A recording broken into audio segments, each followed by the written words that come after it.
हस्तिनापुर गांव में सूरज के अस्त होने का समय हो गया था और चांद के निकलने का। तभी सूरज चांद से कहता है, अरे भाई एक बात बताओ, जब भी तुम आते हो तो कोई तुम्हें आदर सम्मान देकर प्रणाम क्यों नहीं करता? ऐसा बिल्कुल भी नहीं है भाई, कई लोग मुझे भी प्रणाम करते हैं।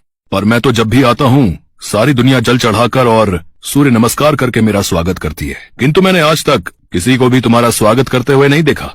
चांद और सूरज की ये वार्तालाप हस्तिनापुर गांव के निवासी सुन रहे थे। तभी बिरजू कहता है, हम तो सिर्फ सूरज को ही अपना भगवान मानते हैं, चांद हमारे लिए कुछ नहीं है।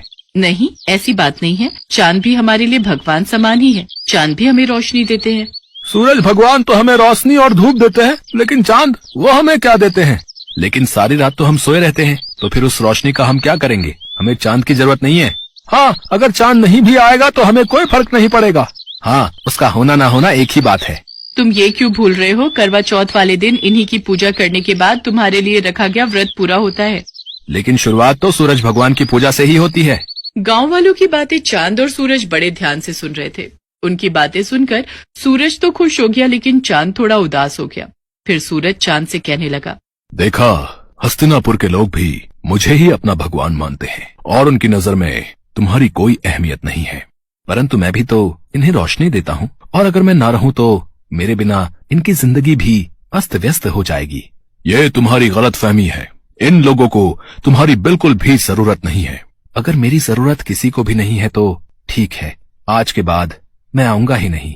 इसके बाद चांद वहाँ से चला जाता है और उसके जाते ही सारे गांव में अंधेरा छा जाता है। वैसे तो आसमान में कुछ सितारे होते हैं, लेकिन उनकी रोशनी ना के बराबर होती है। लेकिन अंधेरा इतना ज्यादा होता है कि किसी को भी कुछ दिखाई नहीं देता। हस्तिनापुर गांव में बुआई का समय शुरू हो गया था, इसीलिए किसानों को सुबह जल्दी उठकर खेतों में जाना होता है। लेकिन चांद के न होने से बाहर घनघोर अंधेरा होता है। अरे उमा, जल्दी से उठ जाओ, आज खेत की बुआई करने जाना है। जल्दी से उठ जाओ, वरना देर हो गई तो बाहर धूप बहुत तेज हो जाएगी, फिर खेतों में काम करना मुश्किल हो जाएगा। हाँ, बुआई के लिए तो जाना है, पर अभी बाहर बहुत अंधेरा है। आप भी सो जाओ जी, और मुझे भी सोने दो। मुझे लगता है बाहर सुबह होने वाली है, अब हमें चलना चाहिए। वो तो आप सही कह रहे हो जी, पर बाहर इतना अंधेरा है कि हम जाएंगे कैसे? ठीक है, फिर बाद में ही चलते हैं। इसके बाद दोनों सुबह का इंतजार करने लगे। फिर जब सुबह हुई तो दोनों खेतों के लिए निकल पड़े। लेकिन थोड़ी ही देर में सूरज सर पर आ गया और खेत में काम करना मुश्किल हो गया। बहुत गर्मी हो रही है जी, चलो घर चलते हैं, कल सुबह जल्दी आकर काम कर लेंगे। हाँ, तुम सही कह रही हो, इस भयानक गर्मी में तो हालत खराब हो गई। अगले दिन जब दोबारा काम के लिए उठते हैं तो बाहर बहुत अंधेरा होता है, और बाद में जब काम पर जाते हैं तब तक तेज धूप हो जाती है। इस समस्या से परेशान होकर पवन सूरज भगवान से कहता है, हे सूर्यदेव, अगर आप रात को भी उपस्थित रहें तो हमें कभी भी चांद की जरूरत नहीं पड़ेगी और हम केवल आपकी ही पूजा करेंगे।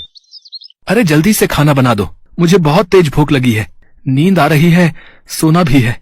लेकिन अभी तो दिन हो रहा है जी, क्या अभी से खाना बना दूं? हाँ, मुझे लगता है आज शाम नहीं होगी। तुम जल्दी से खाना बना दो, मुझे बहुत भूख लगी है।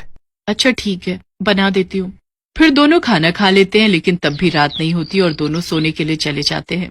बहुत गर्मी हो रही है, बिल्कुल भी नींद नहीं आ रही। ऐसा करता हूँ, जाकर नहा लेता हूँ। इसके बाद पवन नहाने चला जाता है। नहाने के बाद भी बहुत गर्मी हो रही है। तभी बाहर शोर होता है। पवन और उमा बाहर निकलकर देखते हैं तो बिरजू का बेटा बिट्टू बेहोश पड़ा हुआ था। क्या हो गया मेरे बच्चे?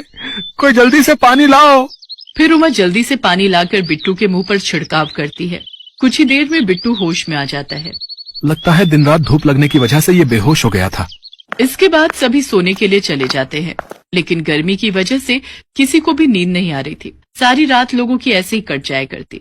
इतनी गर्मी में तो हम लोग मर ही जाएंगे। काश सूरज ढल जाता तो इतनी गर्मी नहीं होती और हम लोग चैन से सो पाते। चुप रहो तुम, थोड़ी सी गर्मी सहन नहीं कर सकती?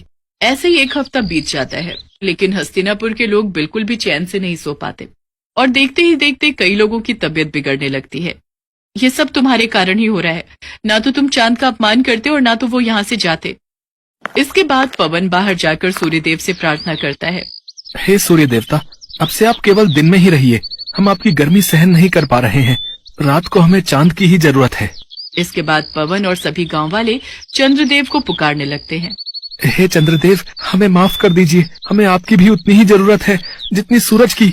हाँ चंद्रदेव, जहाँ दिन सूरज के बिना अधूरा है, वहीं रात आपके बिना अधूरी है।